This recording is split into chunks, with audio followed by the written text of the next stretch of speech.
Welcome les amis, on se retrouve pour le Match of the Day édition NFL. Et donc dans ce Match of the Day édition NFL consacré à la première journée donc de pré-saison, on va s'intéresser donc au retour, à la remise en route tout simplement donc des gagnants du dernier Super Bowl. Je parle bien sûr donc des Denver Broncos qui feront face aux Chicago Bears pour cette première journée à Chicago d'ailleurs justement, donc dans le fameux Soldier Field. Et donc justement ce match pour Denver Broncos, c'est le moment tout simplement de répondre à plusieurs interrogations. Les interrogations tout simplement d'intersaison. Et la première, c'est tout simplement qui pour remplacer Peyton Manning, qui au poste de quarterback. Parce que on sait bien sûr que les Denver Broncos ont vécu une intersaison très mouvementée.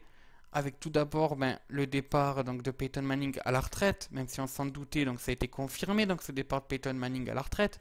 Et surtout le départ assez surprenant de Brock Osweiler du côté donc des Texans. Ça c'était assez étonnant au sens où on savait qu'il y avait un boulevard, donc c'était au départ de Peyton Manning pour Brock Osweiler. Et ce dernier donc a décidé de partir alors qu'il pouvait potentiellement avoir le franchise tag. Franchise tag que finalement a eu donc Von Miller. Donc voilà, la question donc, de cette pré-saison, c'est de savoir tout simplement qui on va mettre au poste de quarterback parce qu'il y a plusieurs possibilités. On peut mettre soit celui qu'on a drafté dans le premier tour, donc il s'agit bien sûr de Paxton Lynch. On peut mettre donc Mark Sanchez, l'ancien Eagles, ou donc on peut mettre un troisième quarterback, ce qui serait d'ailleurs un peu plus surprenant, mais qui peut toujours être possible. D'ailleurs, on sait que tout est possible en NFL. Ça serait donc de mettre aussi tout simplement Trevor Siemian, pardon. Donc voilà, ça va être la question tout simplement à Denver. Lequel des trois quarterbacks on va mettre? À première vue, d'après donc les dernières news, ça serait Mark Sanchez qui commencerait donc les matchs donc de la saison. Donc Mark Sanchez qui serait starter, ce qui est un choix compréhensible au niveau de l'expérience parce que donc Mark Sanchez a celui qui a le plus d'expérience à haut niveau. Il a joué starter quelques matchs donc du côté des Eagles. Et donc voilà, face à un Paxton Lynch qui n'a jamais joué en NFL, un Trevor Siemian qui a jamais non plus été très utilisé en tant que starter en NFL, si ce n'est voire jamais. Donc voilà, c'est un questionnement qui va être fait tout simplement de lequel des trois quarterbacks mettre en starter. Et je pense être ce questionnement qui va avoir lieu donc sur les 4 matchs donc de pré-saison. On peut partir sur deux visions des faits, même trois, donc de ce que pourrait faire Gary Kubiak. La première, qui serait la plus logique pour les matchs de pré-saison, est-ce que c'est à peu près toutes les équipes, même là où il n'y a aucun questionnement du côté du quarterback, c'est de faire jouer un peu tout le monde, mais plus longtemps le starter. Donc là même, je pense que ce qu'il devrait faire, c'est plutôt faire jouer à part égale les deux trois quarterbacks. Mais ça peut être possible qu'on fasse jouer par exemple sur un match Paxton Lynch la plupart du temps avec Mark Sanchez et Trevor Siemian qui font quelques snaps. Puis après, sur le match d'après, on fait plutôt jouer Paxton Lynch et Mark Sanchez et Trevor Siemian derrière pour quelques snaps. Et enfin pour terminer, Trevor Siemian et Mark Sanchez et Paxton Lynch pour quelques snaps. Et sur le dernier match, les trois à jeu équitable. Ou on peut faire l'inverse, au premier les trois jeux équitables et ainsi de suite. Voilà, c'est un questionnement déjà, donc ça c'est ce qui va nous intéresser tout simplement du côté de Denver, c'est qui mettre en starter et quelle est la fréquence de jeu tout simplement de ces trois quarterbacks dans ces matchs de pré-saison. Parce que généralement ça donne une indication, ça nous dit qui va être starter, qui ne va pas l'être, qui va être gardé, qui ne va pas être gardé, parce qu'il faut aussi rappeler que chaque équipe doit donner une liste de 53. Normalement dans cette liste de 53 il y a 3 QB, mais des fois il y a des équipes qui en prennent que 2. Donc voilà, la question c'est qui sont les 2 QB qui vont être gardés. Voilà, ça c'est le premier questionnement à mon avis du côté de Denver. Le second questionnement, il est en relation bien sûr avec ce choix au niveau donc, des quarterbacks, c'est quelle est la relation entre les quarterbacks et la O-line. La O-line qui d'ailleurs est changée depuis l'an dernier, donc avec entre autres l'entrée donc, de Cameron Jefferson qui était à Kansas City et donc l'entrée de Wessel Okung qui était donc du côté de Seattle. Donc là aussi, seconde question, c'est est-ce qu'on met de suite Cameron Jefferson et Russell Okung titulaires? Si oui, avec qui on les met? Qui on met en centre? Est-ce que c'est James Fewans?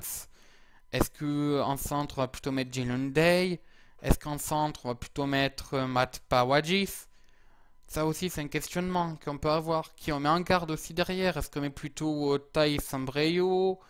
Est-ce qu'on met plutôt Connor McGovern? Max Garcia? Sam Carlson, ça peut être des questions comme ça. Mais ça, c'est de la rotation d'effectifs, mais c'est important. C'est ce qui va être vu, tout simplement, dans ces matchs de pré-saison. Donc l'autre question qu'on peut se poser dans ces matchs de pré-saison, et là, je pense que c'est vraiment la question la plus importante du côté de Denver. Parce que Denver est une équipe quasiment en reconstruction, du moins du côté de l'offense. La défense, ils n'y ont quasiment pas touché, 2-3 départs, notamment celui de Malik Johnson, 2-3 blessures, mais on a gardé quasiment une grande partie du 11 titulaire. Donc là, du côté de la défense, il ne va pas trop avoir d'interrogation, sinon au niveau de la rotation d'effectifs. Au niveau de l'offense, il y a une reconstruction qui est faite. Et à part peut-être au poste de receveur et de running back, où à première vue on garderait les mêmes, mais dans le reste, il y a vraiment un grand questionnement qui va être fait. Et c'est vraiment là que je vais m'attarder, moi en tout cas en regardant les matchs de Denver du côté de cette pré-saison. Mais que aussi, Gary Kubiak devrait regarder. Et je pense qu'il le fera, parce que Gary Kubiak est un très grand coach. Il regardera les points que moi j'ai regardés. Même, je dirais même mieux, il a regardé ces points que moi j'ai regardés depuis des mois. C'est-à-dire que depuis que tous ces joueurs sont en vacances, ils sont en train de réfléchir, de savoir qui sera en son titulaire en attaque. Comment le faire jouer, quels sont les jeux qu'il va utiliser. Ça, il le sait, il doit le savoir déjà. Il les a testés au training camp. Il les a vu ce que ça donnait face à donc, une opposition inter-équipe. Forcément, dans une opposition donc, entre deux personnes de la même équipe, on ne met pas la même intensité qu'en match. Donc là, on va le voir en match. Et puis, on va aussi voir par rapport à une défense qui a un schéma de jeu différent. Et donc, voilà, tout ça, il va le tester dans ces matchs de pré-saison et c'est des choses à regarder. C'est des détails, des fois, donc, à regarder. Cette relation entre la O-line et donc les quarterbacks, c'est des détails, c'est-à-dire comment la O-line va défendre au niveau du quarterback, comment les quarterbacks veulent que les O-line se placent, parce qu'on sait qu'on peut avoir donc différents types de protect pass, différents types de tracés quand c'est des courses QB, quel trou doit être libre, quel trou ne doit pas être libre, et ainsi de suite. Quel trick play aussi on a la possibilité de faire avec la participation de la O-line. Parce qu'on sait qu'il y a certains jeux qui ont besoin d'une participation spéciale de la O-line pour pouvoir faire donc des passes spéciales et surprendre. Donc voilà, tout ça, ça fait partie du cahier de jeu et c'est ce qu'on verra donc du côté de Denver. Et c'est tout ce qui a arrangé parce que comme je dis, l'attaque est en train d'être refaite du côté de Denver. Il n'y a plus les mêmes QB, on rappelle de nouveaux linemen. Normalement on garde les mêmes receveurs et les mêmes running backs, mais c'est pas sûr. Parce qu'on peut encore avoir des nouveaux. C'est-à-dire qu'on a quand même ramené donc un nouveau receveur notamment. Donc voilà, savoir qu'est-ce qu'on en fait de ce nouveau receveur qu'on a récupéré. Est-ce qu'on le fait jouer ou pas? On a récupéré un nouveau tie-end avec Garen Graham. Est-ce qu'on le fait jouer ou pas? Normalement oui, je pense. Quand on a quelqu'un donc du talent de Garrett Graham, on le fera jouer. Jordan Taylor a fait donc un très gros training camp. Est-ce qu'on le fait jouer ou pas? Est-ce qu'on fait jouer aussi ceux qu'on a pris donc en free agent? Normalement oui. Que ce soit donc les Barlon Hutchinson, que ce soit les Moss Radzier. Donc le premier d'Oregon, le deuxième de Memphis. Donc voilà, on devrait les faire jouer, on devrait les tester bien sûr. Et voilà, tout ça c'est des occasions donc de tester tout simplement ces joueurs. On a récupéré Marion Browns aussi donc du côté des Baltimore Ravens. Donc voilà comment on va le faire jouer. Tout ça c'est des questionnements sur lesquels on va simplement s'intéresser dans cette première journée donc du côté de Denver. Et il y a un autre questionnement qui pour moi me paraît important. Là aussi c'est des détails. C'est la fréquence du hut, la fréquence donc du top. Parce qu'on sait que la O-line, donc du moins pour ceux qui restent à Denver, est habitué à un compte assez spécial, donc du côté donc de Peyton Manning. Ce fameux compte à la Peyton, c'est-à-dire que il va dire tous les mots possibles et inimaginables pour dire on change de jeu, on change de tracé, c'est plus une passe, c'est une course, c'est plus une course, c'est un trick play, c'est plus un trick play, c'est une play action. Voilà, il y a tellement de choses. Et attention, ça part en motion, ça part pas en motion, attention, gardez celui-là, gardez pas celui-là, venez croiser. Il disait plein de mots qui voulaient dire tout ça. Au lieu de le faire de manière simple, il le faisait de manière compliquée pour que la G-line derrière s'inverse. C'est-à-dire que la G-line va se dire, tiens, il a dit tel mot-là. Ils ont fait un play action, donc s'ils redisent ce mot-là, ça va être une play action. Sauf que peut-être qu'entre-temps, le vent aura changé, peut-être qu'entre-temps, ils auront changé de terrain, enfin du moins de côté de terrain. Et donc, le mot qu'a dit Peyton Manning va vouloir dire autre chose. Et donc, ça se voit avec ce fameux mot, ce fameux Omaha, donc que disait presque tout le temps Peyton Manning, et qu'il a dit donc une fois en interview que Omaha voulait tout et rien dire. C'est-à-dire que ça peut être un jeu de course, un jeu de passe, un play action, un trick play, et que tout ça dépendait de la couleur du maillot, du vent, de la température, du côté où on jouait, de si on était en attaque, de qui était en défense, et ainsi de suite. Et donc, Là, c'était pareil, parce qu'il n'y avait pas que Omaha. Omaha, c'était le mot qu'il utilisait le plus, mais il n'y avait pas que Omaha. Et donc, c'était un compte assez spécial parce que les O-line devaient toujours être concentrés. Par contre, quand c'était Brock Osweiler, ben, les O-line avait moins cette difficulté vu qu'il y avait moins ce Omaha, les choses comme ça. C'était plus clair, mais c'était une fréquence différente. Il partait, Wedgie, Seth Hutt à une telle fréquence. Mais c'était pas forcément la même que Mark Sanchez a utilisé ou que Paxton Lynch a utilisé, parce que Paxton Lynch a utilisé sûrement une autre fréquence en college football. Mark Sanchez utilisait une autre fréquence du côté des Eagles. Donc voilà, tout ça c'est des trucs qu'ils ont sûrement dû tester, bien sûr. Aussi, comment les centres vont arriver à snapper. Bon, normalement à ce niveau-là, il n'y a aucun problème de snap, du moins j'ose espérer pour le Denver. Mais on sait jamais. Enfin, moi je sais qu'en tout cas pour avoir fait quelques snaps du côté du flag, et bon, un peu au football américain, mais c'était plus principalement l'entraînement. Je snap différemment selon le gabarit de la personne que j'ai derrière moi. Si j'ai un grand quarterback, je vais snapper plus haut forcément que si j'ai un quarterback plus petit. Je préfère snapper sur un grand quarterback, je préfère snapper en shotgun, parce que c'est des snaps que je sais faire. Mais derrière, peut-être que le centre de Denver, lui, préfère au cul. Ou peut-être qu'il préfère un shotgun, mais sur un petit gabarit. Donc dans ces cas-là, ben, arrive à doser un peu les snaps de sa part, parce qu'il aura peut-être pas de petit gabarit. Pareil, comment les quarterbacks, est-ce que les quarterbacks préfèrent réceptionner un snap en shotgun, ou est-ce qu'ils trouvent que c'est risqué, qu'ils préfèrent réceptionner un snap au cul aussi peut-être? Tout ça c'est des questions, ça a été vu au training camp, ça a été vu depuis des mois, Gary Kubiak y a réfléchi, du moins j'espère, mais c'est des questions à se poser. Et ensuite, ben, la seconde question qu'on se posera, mais ça, à mon avis, ça va être pareil pour toutes les équipes. Je vais pas m'attarder sur ce sujet. Le sujet sur lequel je vais m'attarder, comme je l'ai dit, ça va être la gestion quarterback O-line, quarterback receiver, qui en met au receiver aussi d'ailleurs. Quels sont les tracés qui sont utilisés? Est-ce que ça court? Est-ce que ça court pas du côté des quarterbacks? Comment on donne la balle au running back? Donc voilà, tout ça, c'est des questions que je vais regarder. Mais par contre, je vais pas regarder le reste. Et le reste, c'est la gestion d'effectifs. C'est-à-dire qui on fait jouer à la place de qui, tout simplement, parce que c'est des détails, c'est des choses que on reverra tout au long de la saison. Là, c'est juste pour donner une indication à Gary Kubiak et de savoir qui va garder parmi les 53. Mais je pense pas qu'il y ait de gros questionnements là-dessus, donc je ne m'attarderai pas là-dessus. Donc voilà, grosse question donc, du côté de Denver, c'est la gestion des quarterbacks et leur relation avec les D-line, les running backs et les receivers, parce que c'est le plus important. Et l'autre question, c'est comment gérer avec un Aqib Talib et des Marcus Ware blessés. Je me suis pas attardé, je n'ai même pas parlé d'ailleurs. Parce que tout simplement, comme je dis, c'est de la gestion d'équipe. Il y aura quoi qu'il arrive une gestion d'équipe, ça va quoi qu'il arrive tourner. Maintenant, de savoir ben, qui on va mettre en cornerback, qui on va mettre en inside linebacker avec Von Miller. Comment on va jouer, quel système de jeu on va mettre défensivement. Ça, Gary Kubiak, il le sait déjà, il va juste le retester, juste pour être sûr. Mais il le sait déjà, donc il n'y a pas de questionnement à poser là-dessus. Donc voilà, le questionnement va être vraiment niveau quarterback, donc du côté de Denver. Du côté de Chicago, il y a aussi donc de nombreux questionnements, tout simplement parce que Chicago a aussi perdu des joueurs. De nombreux joueurs d'ailleurs, étant donné donc qu'ils ont perdu donc notamment donc Martellus Bennett, qui est parti donc du côté des New England Patriots. Ils ont perdu donc aussi chez McLean. Ils ont perdu Jarvis Jenkins qui est parti du côté des Jets. Ils ont perdu Matt Forte aussi du côté des Jets.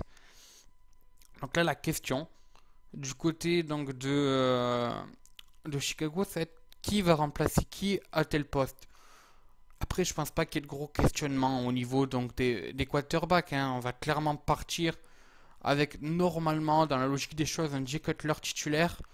Une bataille sûrement entre Connor Shaw et Brian Hoyer pour être le backup en cas de blessure de Jay Cutler ou de grosses méperformances.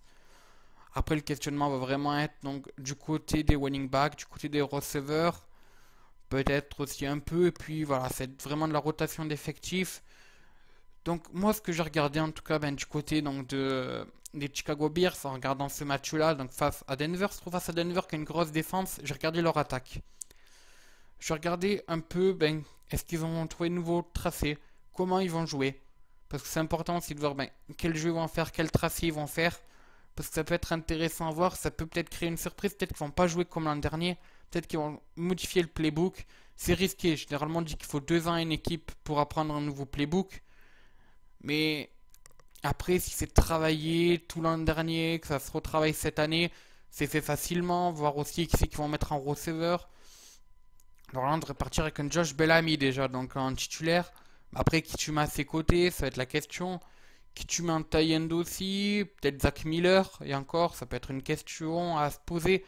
Mais ça, il va pas avoir de grosses questions à ce point-là, ça va juste être vraiment de la rotation d'effectifs, voir un peu ce qu'on peut modifier tout simplement du côté donc de Chicago.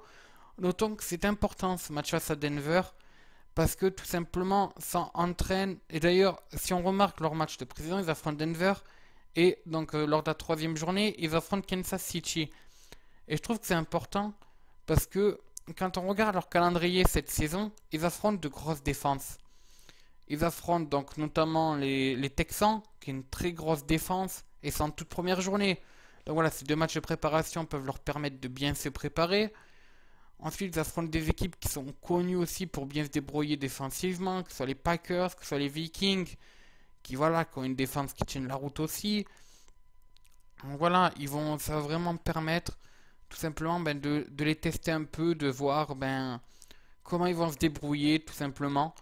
Et voilà, ça va être justement voir quelle est l'évolution par rapport à l'an dernier. J'ai dit lors de la première vidéo, donc lors du fameux Sunday Night Football, dont vous l'avez sûrement vu qu'il n'y avait pas eu de partie 2 tout simplement parce qu'il n'y a pas eu de match entre les Colts et les Green Bay, étant donné que le match était annulé.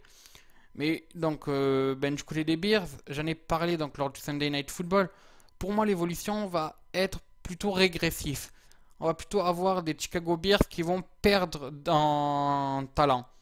Avec le départ de Matt Forte, avec le départ, donc je l'ai dit, de Martellus Bennett, qui était quand même un gros tie-end.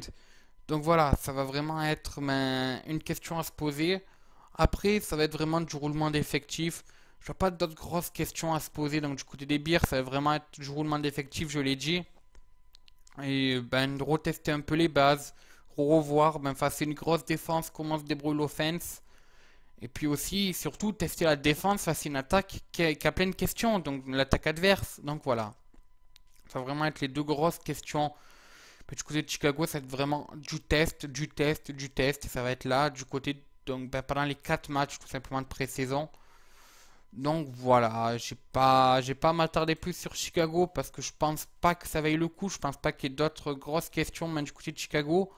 Donc il est maintenant temps de se poser quelques questions tout simplement sur sur ce match. Donc faire un pronostic un peu pour ce match. Et ça c'est dur de se prononcer quand même sur ce match. Ça c'est dur donc de donner un pronostic parce qu'on a d'un côté une attaque qui a vraiment tout approuvé, donc celle de Denver, et de l'autre une équipe qui a tout approuvé. Intrinsèquement, Denver a l'air d'être meilleur, mais on est en pré-saison, tout peut arriver. On a déjà vu des gros favoris perdre en pré-saison. On est fasciné, on va avoir un roulement d'effectifs des deux côtés. Donc voilà, on va même pas évaluer les starters, ça va être limite être les backups qu'on va évaluer. Donc ça va être la grosse question. J'ai vu au niveau des paris, c'était plutôt donc les Chicago Bears qui étaient favoris. Pour moi, je donnerais quand même les Denver Broncos favoris, mais pas de beaucoup. Je pense que c'est vraiment la défense qui a mâché le boulot, qui va tout faire. Ça risque d'ailleurs d'être un match un peu moche à voir. C'est-à-dire qu'on risque pas d'avoir beaucoup de touchdowns, on risque d'avoir quelques fumbles, quelques trucs, quelques passes droppées, des choses comme ça, parce que forcément, c'est la reprise de la saison, on n'est pas encore vraiment habitué. Mais on devrait voir de belles choses quand même des deux côtés. Enfin, ils risquent de tenter des belles choses. Après, est-ce que les belles choses seront vraiment présentes? Je ne sais pas, mais en tout cas, ils risquent de tester de belles choses. Donc voilà, ça peut être intéressant tout ça. Enfin, ça peut être intéressant à voir. Donc au niveau du pronostic, ouais, Denver, mais pas de beaucoup vraiment, de quelques matchs, enfin de quelques points d'écart à peine. De combien ça, si je devais donner un nombre de points d'écart approximatif, je dirais 7-6 points à peu près, pas plus. Je vois mal, en tout cas, je vois mal Denver mettre plus de 10 points d'écart avec une offense qui a du mal à travailler. Et je vois mal les Chicago Bears mais gagner donc la défense de Denver. Donc voilà, ça va être des questions tout simplement à se poser. Passons donc aux autres matchs très rapidement, mes pronostics pour les autres matchs donc de cette première journée. On commence tout simplement par Buccaneers contre les Philadelphia Eagles. Pour moi, victoire tout simplement des Bucks. Les Bucks ont vraiment tenté leur nouveau truc. Les Eagles, même s'ils vont tester, à mon avis, Carson Wentz, ils devraient d'ailleurs le tester, s'ils sont pas trop mauvais niveau gestion, ils devraient tester, hein. J'allais dire pas trop bête, mais ils sont quand même à un très grand niveau. De plus, ils changent quand même de coach, alors que les Bucks, eux, ils sont dans une continuité. Donc je pense qu'au niveau de la continuité, là aussi, ce serait une victoire avec pas beaucoup d'écart, mais une victoire quand même des Bucks. Ensuite, Redskins contre Falcons. Alors les Falcons qui gèrent généralement bien leur pré-saison, qui gèrent généralement bien leur début de saison. Donc je vois une victoire tout simplement des Falcons face aux Redskins. Panthers Ravens, victoire des Ravens pour moi. Assez surprenamment d'ailleurs, vous allez me dire, oui, mais les Panthers sont quand même allés en finale du Super Bowl, ils sont quand même bien débrouillés, ils ont quand même une très grosse équipe. Oui, mais c'est la pré-saison, c'est pas sûr que Cam Newton joue, on sait que les grands quarterbacks titulaires, ceux qui n'ont aucune question au niveau de leur poste, généralement ne jouent pas trop. On a remarqué notamment, ben, c'est généralement pas là que les grands quarterbacks jouent, ou alors ils font que quelques snaps, donc Cam Newton n'apportera pas trop sa pierre à l'édifice sur les premiers matchs de pré-saison. Donc je le vois mal, ben, aller créer la surprise, alors que les Ravens, c'est vraiment un renouveau. C'est vraiment quelque chose ben, qui se forme. C'est un renouveau. C'est surtout le retour de blessure de leurs grands joueurs. Comment ça se débrouiller. Et je pense, voilà, c'est un match idéal. C'est un grand match test. C'est un match idéal. C'est un match important. C'est un match, en tout cas, qui me donne envie ben, de regarder. Ensuite, Jaguar Jets. Je vois une victoire des Jets, tout simplement. Sans trop hésiter parce que je pense que voilà, les Jaguars sont encore en reconstruction. Les Jets ont un effectif qui ont tenu la route l'an dernier. Voilà, bon, normalement les Jets devraient s'imposer. Patriots Saints, je vois vraiment les Patriots sortir l'artillerie lourde. Jimmy Garoppolo montrer de quoi il est capable. Et ben tout simplement mener à mal la défense des Saints qui est pas connue pour être bonne. Donc voilà, à mon avis le choix va être vite fait. Donc voilà, ça c'était pour les matchs de jeudi, donc je répète bien sûr, pronostic, donc victoire des Broncos sur les Bears. Au niveau donc des matchs de vendredi, pour moi, je vois une victoire des Giants face aux Dolphins. Pareil, hein, pour les mêmes raisons, hein, les Dolphins sont pas vraiment réputés pour avoir fait quelque chose de bon les saisons dernières. Les Giants sont vraiment presque en reconstruction. Puis, ben, forcément, l'arrivée d'Anthony Dablé me fait être un peu cocorico avec eux, donc victoire des Giants. Ensuite, Steelers contre Lions. Je vois aussi les Steelers malmener les Lions. Les Lions qui ont quand même perdu ben, de grands joueurs, avec Calvin Johnson notamment. Donc voilà, affaire à suivre en tout cas. Viking Bengals, pour moi, ça va être serré. Peut-être une victoire des Bengals. Pourquoi? Parce qu'au niveau des QB titulaires remplaçants, les Bengals ont montré avec Eddie Macaron et Andy Dalton qui savaient se débrouiller. Les Vikings vont aussi faire tourner leur QB, normalement, comme toutes les équipes.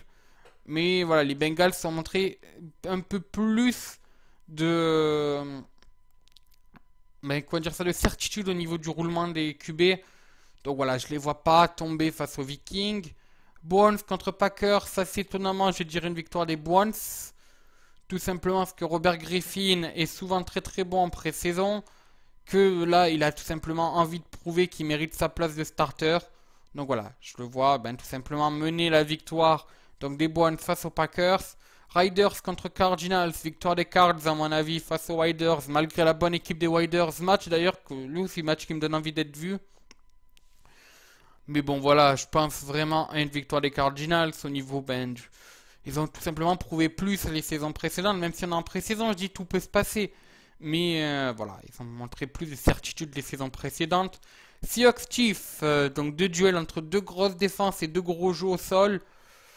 Les Chiefs qui veulent prouver ben, que leur qualification en playoff l'an dernier était méritée. Les Seahawks qui veulent montrer qu'ils savent se débrouiller sans Mark Challenge. Match qui pour moi va vraiment être un match où il va pas avoir beaucoup de touchdowns. Ça va vraiment être comme je dis un match au sol. Clairement entre une défense et un jeu à la course. Victoire quand même assez étonnamment des Chiefs. Voilà, parce que ben, pour moi je vois que les Chiefs ils peuvent créer la surprise